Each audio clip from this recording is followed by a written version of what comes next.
Құрметті команда, мен сіздерге бұл видеода ең бірінші айдан команда болмай, адам тіркемей-ақ мастер 1 рангын жабу арқылы сатумен мастер 1 рангын жабу арқылы қалай 100 000 теңгеден жоғары табысқа шығуға болады, соның жолын көрсетемін. 500 PV шамамен 500 000 теңгенің товары, яғни бір айда 500 000 теңгенің затын сатасыз. Қорықпаңыз, жасайым деген адамға. Егер шынымен сізге 100 000 теңге табыс керек болса, онда жасау қиын емес.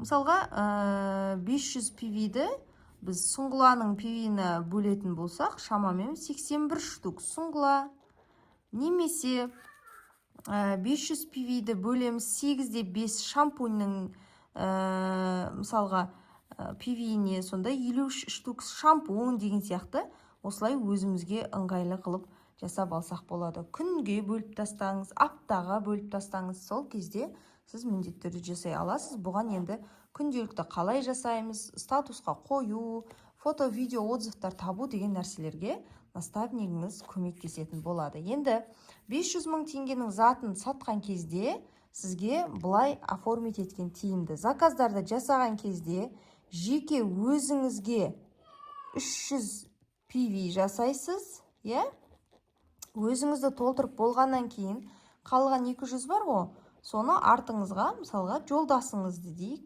тіркеп қоясыз да, оған 200 PV жасайсыз. Наның бәрін сіз сатып тұрсыз. Енді бұны жасаған кезде қандай бонус аламыз? Біріншіден бізде жеке өзіңіз 300 PV жасаған кезде, жеке личный объем үшін мына жерде жазылып тұр, міне 300 PV жасағанда 30 000 теңге бонус аласың деп тұр.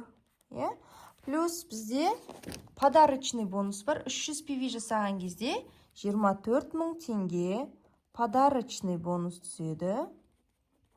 Енді келесі жолдасыңызға, оның кабинетіне 200 жасап қойдыңыз ғой, 200 PV.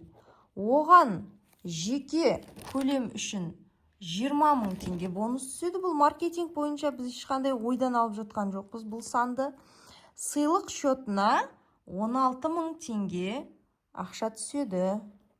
Енді кеттік үшінші, біз структурный, яғни командадан түсетін бонусты есептейміз. Сіз 500 PV общий мастер 1 рангын жауып тұрсыз, сізге 10% структурный бонус түсу керек. Енді сіздің астыңызда жолдасыңыз 200 PV жасап қойды, ол өзінің 5%-ын алатын болғандықтан сізге қалған 5%-ы түседі. Мынау 450 ішкі коэффициент, әр компанияның өзінің ішкі коэффициенті болады. Сол бойынша есептеледі. Бұл айлық есептеу көрсеткіші осы санға байланысты. Осы сан қаншалықты көп, соншалықты компания жақсы ақша төлейді дегенді білдіреді. Енді осылай есептейміз. Біз бұл жерде санап, калькуляторға салып есептедік. Сол кезде 4500 теңге бонус түседі. Бұл жолдасыңыздан түсетін бонус. Мына жерде тағы бір моментті жазып жіберейін. Бонус наставника бар. 4000 теңге, яғни сіздің жолдасыңыз активация жасағаны үшін тағы сізге бонус наставника түседі. Бұны да ұмыт қалдырмайық. Мінекей, қайсыларын қосамыз, мен қоршап қояйын бірден. Кеттік әрі қарай. Енді сізде қалған 300 PV бар ғой, өзіңіз жасаған. Бұған сіз 10% структурный бонус аласыз. Плюс енді бұны қосып есептеген кезде бізде 13 500 теңге структурный бонус шығады.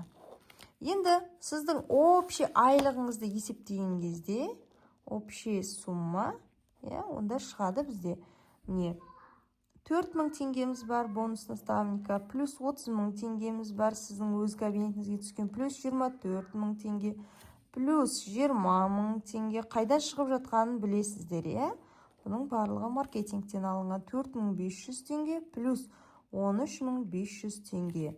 Итоғы сізде 112 000 теңге айлық шығады. егер сіз дәстүрлі саудада болып, магазиніңіз болса, киім сатумен айналысатын болсаңыз, 500 мыңның товарын сатып, 112 мың теңге алсаңыз, бұдан ішінде сіз сатушыға ақша төлейсіз, аренда төлейсіз, жолға төлейсіз, доставкаға төлейсіз, мысалға клиенттеріңіз скидка жаса дейді. Сондай минустарын бәрін алып тастаған кезде таза налог бар оның сыртында. Қанша табыс қалады? Сонымен салыстырмалы түрде бұл біздің 500 мың теңге саттық, 112 мың теңге айлығымызды алып отырмыз. Яғни жобамен 20% пайда көріп отырмыз ғой мына жерде. Окей. Команда болмай жатса да, адам тіркей алмай жатсаңыз да, сатумен айналысып, біздің саттың жомарт маркетингі бойынша осындай табысқа шыға аласыз.